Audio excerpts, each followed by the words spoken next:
Hi everyone, we're back. Welcome to another episode of the Two Wacky Pundits, Dr. D and Dr. A. So today we're going to have another fabulous music review That's session. Good. Okay. Perfect. And this one today is going to involve one of your old bands that were a favorite of yours. Yes, absolutely. Tell them about it. We are talking about Cradle of FILTH. Yeah, man. So this will give you a bit of an idea what they're about. That's the ticket. Okay, so basically these Demented. creatures from hell. If you want to call it that way. So I'll give you some more details though. So it's a black metal band. They formed in the early 90s. And they started having some really good success in 1994, basically. And the guy who is like the front man is Danny FILTH. His name is actually my age, basically 48 now. And his name is actually Danny FILTH. His stage name is His stage name is Danny FILTH, yeah. Okay. Yeah. But he has, like, similar to King Diamond, but at the same time, completely different vocal range. He has got a unique, shrieking, banshee type of scream. I can confirm. That he uses in a really, really, really consistent manner. Yes. Actually. It's hard to do. Yeah. So you remember Slayer, Angel of Death? Tom Mariah? It's been a while since I listened to it starts with a shriek, like that lasts for like 30-40 seconds. And the guy could never, ever replicate it again, that level, that tone. He only did it once for the recording and that's it. It was once in a lifetime performance. Yes.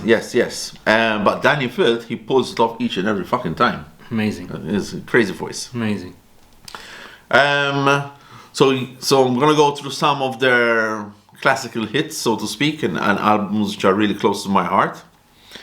And we start with the one that I've showed you already, which again leaves a little bit of a shock and horror and awe and all that stuff, all that fun stuff, in order to sell more records. There's actually a pentagram on the back as well. There is indeed. Just to make it a bit more satanic, to make some more record sales with the teenagers. So this one is called The Principle of Evil Made Flesh.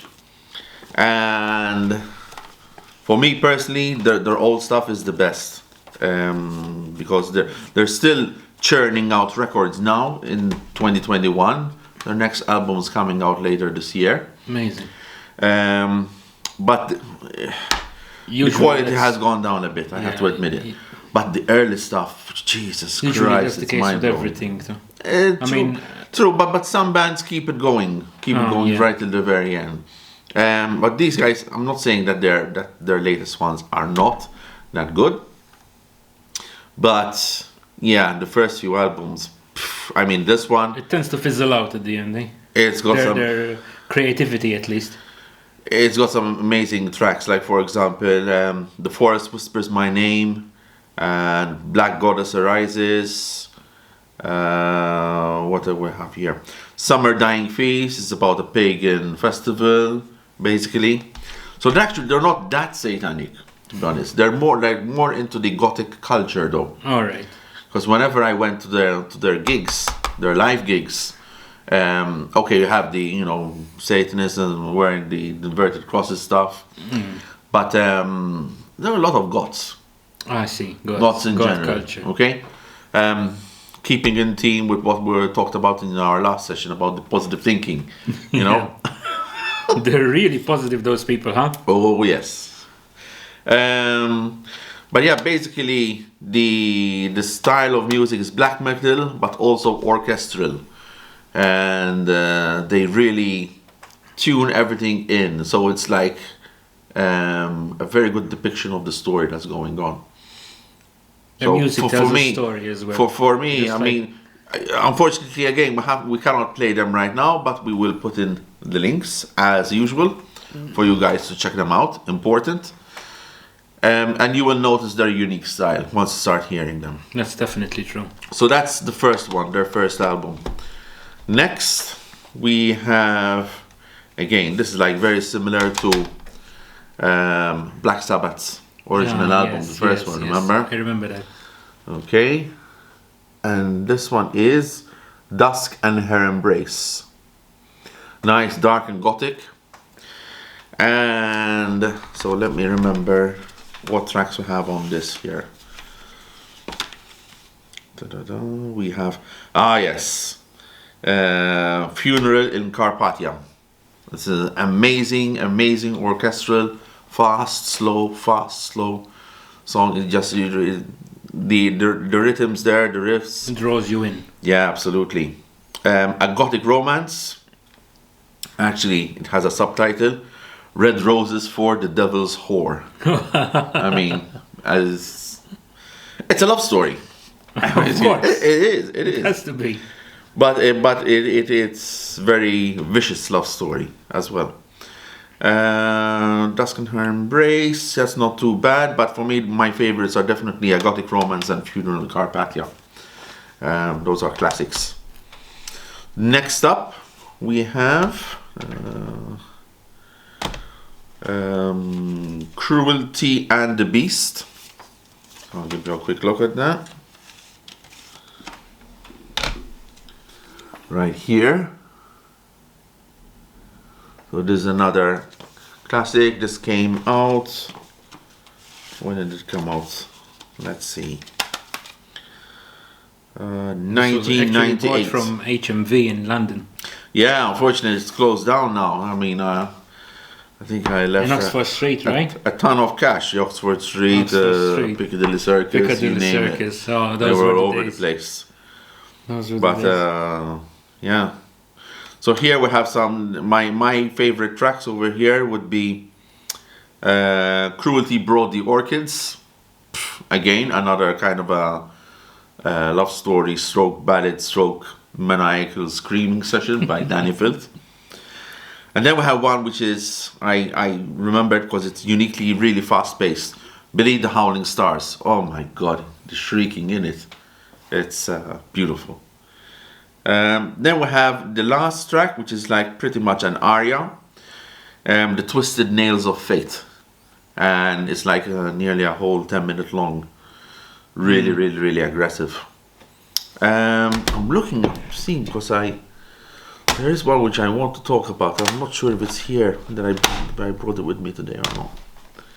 And mind you didn't. Bring I'm not seeing it. Okay, no, I thought they have tons of CDs. Every couple of years they come out with one. Yeah. They never stop recording albums. So there's one album which I definitely have to mention. Otherwise I will fucking slit my throat with regret. Vempire. Vempire. Now in it is one of my all-time black metal tracks, which is Queen of Winter Throned. And my god is it good. I mean, it starts really slow, crescendo, and then we have the Danny's shrieking voice, and then we have a few fast-paced tracks, then go slow again. It's like the changing in tempo of the track. It just takes you to different settings of the story that he's narrating, and I think it's like 7 or 8 minutes long. It's not short. Good. Yeah, it's definitely over 4 minutes. But it's a roller coaster ride. It really is. And it's actually one of the tracks that I use whenever I need to buy some new hi-fi equipment. You measure it. Because it tests the entire dynamic range from the bass. It's the benchmark. Yes, it's a benchmark track. I've got that.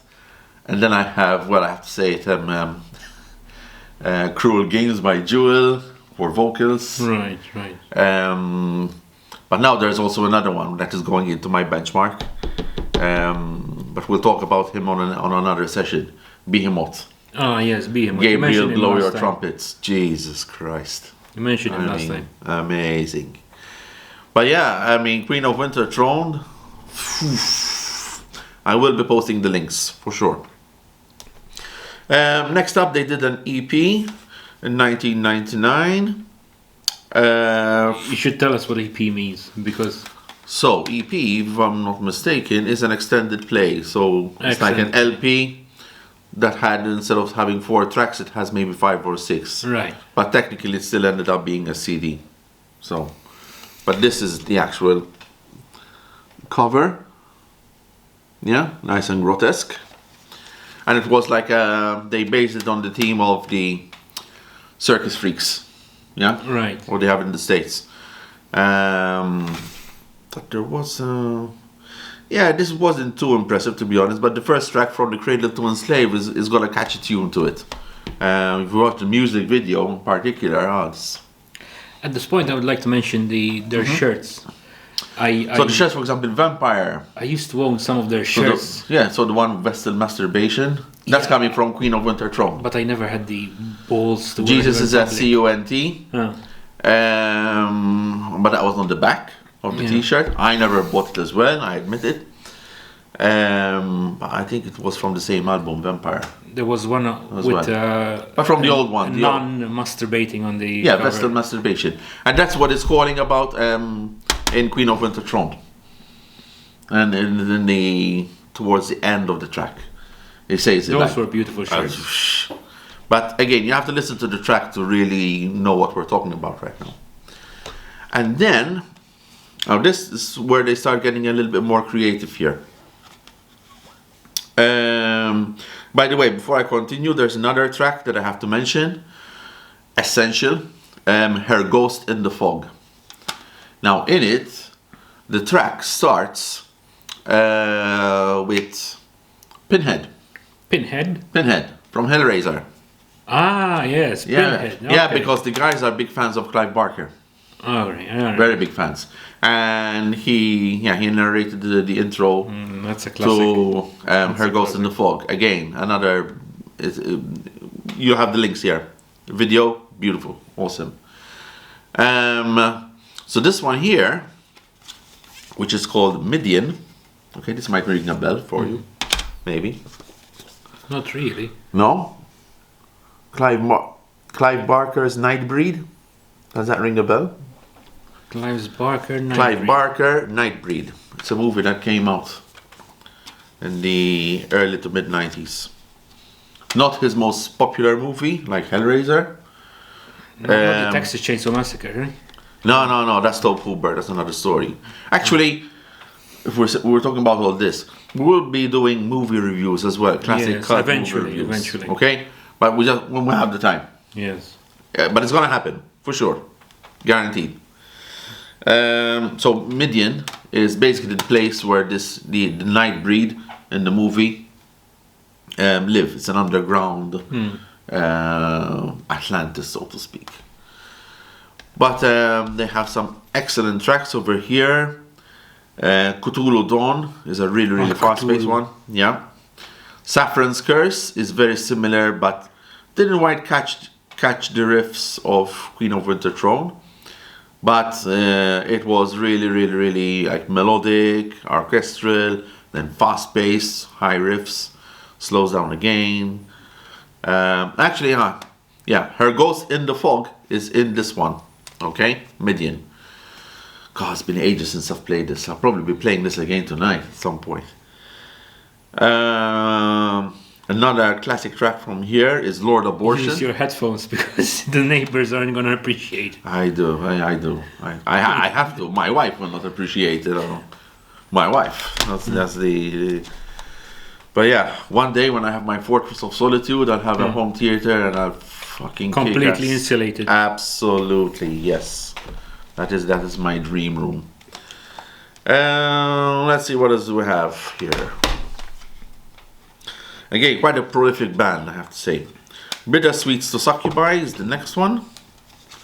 And this came out 2001, 2002, I believe. There you go. So, this is more like a remastered version of some of the old tracks, to be honest. Like, for example, they have the Black Goddess Rises 2, which was in the first one, or Summer Dying Feast again. Wasn't too impressed with it, to be honest, but I thought it should be mentioned. Let's see what else we have. Next up, we have Lovecraft and Witch Hearts. So basically, it's like it's a reference to H.P. Lovecraft. Yes, absolutely. H.P. Lovecraft, Geiger, Clive Barker, Cthulhu. All these guys, they love them. You know, it's a gothic cut, basically. It's a double CD, right? Double CD, but they do have, if I'm not mistaken, yes, they have some fantastic cover versions of classic songs, including Hell Awaits by Slayer. All right. If you remember, it starts really, really slowly, yes. and then it's like fantastic.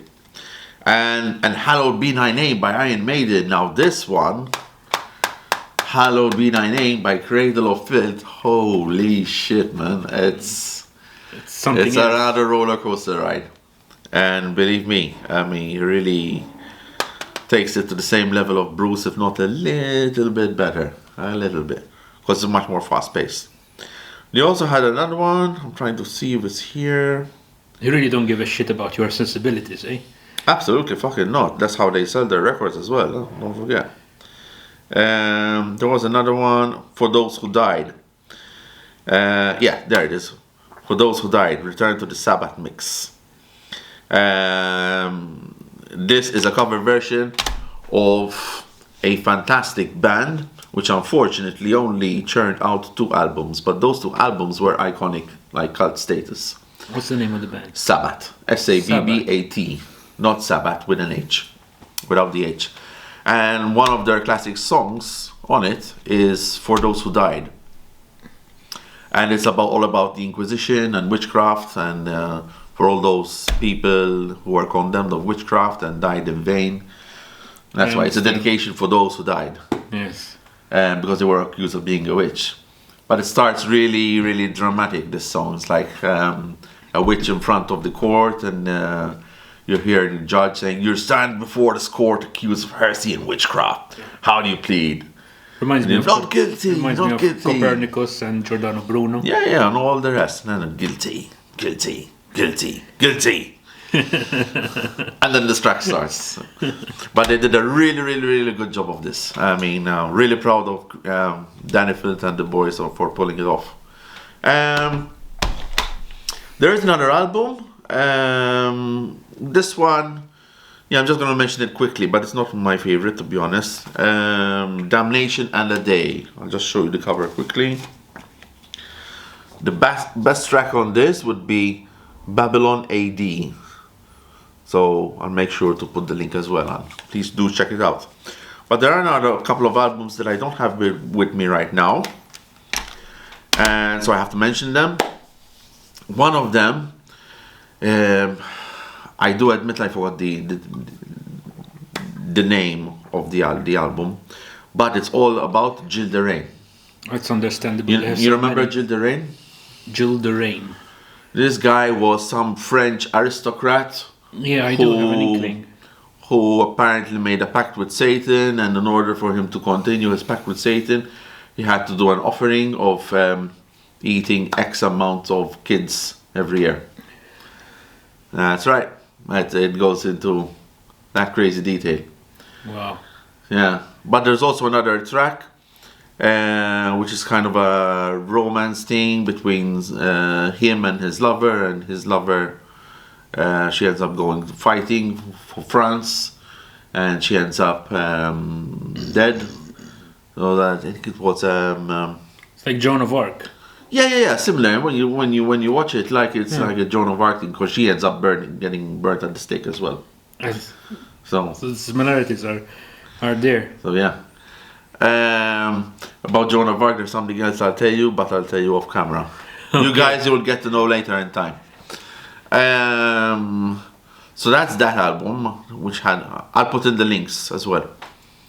And then there's Thornography, not pornography. Thorn-T-H-O-R-N-ography, and they have a fantastic ballad, black metal ballad, so to speak, and so which has the title track. and they have on it the singer of an orchestral metal band known as Leaves Eyes. She's a blonde one. Similar to Nightwish. Her voice is really great, but you're comparing her voice really with like Danny her Field's voice. The chemistry was there. Nymphetamine, yeah, that's the track. Nymphetamine. Very, very, very catchy tune. And then there's another album. I think this was either the last one or the one before the last one. This one you will find it very interesting because you actually gave me the book for Christmas. I gave it's you called the book. Hammer of the Witches. Malleus Maleficarum. Oh my god. I mean, I'm happy that you like it. Yeah, this is fantastic. I would never have expected to get it ever in my lifetime. It was a family heirloom. So I know. I totally appreciate it, and don't worry. It's a folio edition. It's in a safe place. Okay, good. I know. Don't worry. But yeah, so this album is all about witchcraft, and it's based on the Malleus Maleficarum, or the Hammer of the Witches, which is essentially a handbook for inquisitors. That's right. Basically, with all the protocols, it's an SOP, if you wish. If the witch, if you throw a witch into the ocean, if she sinks, she's innocent. Exactly. And if she floats, she's guilty, and they burn her at the stake. Exactly. So you can't. That was the protocol then. Still remember my history lessons as well at school. So you're damned if you do, damned if you don't. Damned if you do, damned if you don't. So basically, I've already decided. However, they say that they make all precautions, and because they don't want to kill the people. That's the best part. It's written in the book itself. That they really don't want to take these decisions, but they have to. Maybe that's just a disclaimer, eh? Yeah, of course. But yeah, it's like so yeah, it was a good idea of them to do an entire album based on that. So I think that's it for now. One last thing, their gigs, Cradle of FILTH, they are absolutely mayhem. I've seen people doing crowd surfing like crazy. Drugs, right? No, drugs? not really drugs. No. I mean, I've been surprising. I've been to tons of gigs of music and metal gigs. You never smell hash. You know where I smelled hash floating around in the air like crazy? At a Manchester United football game. All right. I know it's ironic, but yeah, that was really stinking. And we're talking in a theater of dreams of all places. All right. You know. All right. But yeah, metal gigs really is not that bad. It's not that. It's like these people have their heads screwed on right. Well, okay. Having said that, a lot of the smartest people I know are all into metal. That's right. Call me biased, but it is the case, and you can find scientific papers that prove that those who have a tendency to love heavy metal and thrash tend to have higher IQs. They have more Machiavellianistic and machoism traits. I have looked it up. I'm not inventing this shit, okay? Machoistic or masochistic? Not masochistic, no, macho. Being macho, Machoistic. High confidence. High confidence, yeah? All right. And so yeah, I mean, and all the guys in the labs that I've worked at, top-notch labs abroad, all metalheads. I mean, I'll close this with one note. You remember a few years ago when they landed the Rosetta probe on the comet? Yes. Yeah? Yes, I do. So the guy in charge of building the entire probe and maneuver, the entire project, was a really avid metalhead, much more than me. He's into Cannibal Corpse and all that stuff. Wow. Yeah. But he's really totally nice dude, down, chill. Absolutely. So Was he that guy who wore that shirt? Yeah. And then they bitched about him like fucking crazy. Oh my god, I can't believe it. Because he was wearing a Hawaiian t-shirt and there were some naked women. Which a girlfriend of his knitted for him. Yeah, he ended up crying. He ended up crying on camera. He ended up crying. This is fucking I can't believe disgrace. it. It's the same guy. It's The guy's a brilliant scientist, and then and he was worried his career was at an end because of this. No, but only if it's run by stupid people. I mean, full stop. I'm gonna say this That's out a team loud. I'm gonna say this out fucking loud. With, That's a team we're gonna have to deal with. This Well, feminism slash. Well, it's not really feminism, but it's like I call it cancel culture. No, overall, I call it like PC shallowness. Yes, that's my version of this. Yes, PC shallowness. Which for me is total. If you're not wearing a suit, then you're a dumb asshole. That's fucking bullshit. You know? Yeah. Title does not dictate behavior. Beautiful. Okay. And on that note, check out Kevin Smith's movies, Clerks. Yes, I've seen that. I've seen that. That's like we'll do a double bill on that, like half an hour just on Kevin Smith. That's a classic. Okay, I think I've ranted enough for today. I'm leaving all the links down as usual so that you guys who are not familiar with Cradle will get to know them and all their glory. And yeah, stay safe and see you on the next episode. May our God be with you. Indeed. Bye.